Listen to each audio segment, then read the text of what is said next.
Domingo 14 de febrero. Celebra el Día del Amor y la Amistad en un super bailazo en el barrio Tejerías, Coycollán de las Flores.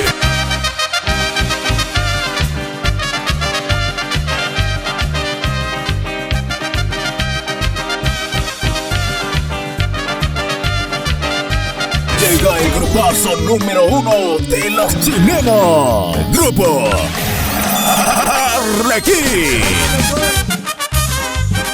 Ahí está el pasito. Y fue para Rosy.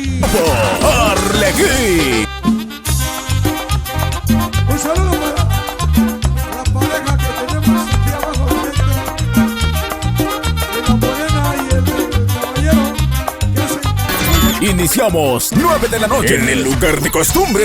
Preventa solamente 150 pesitos.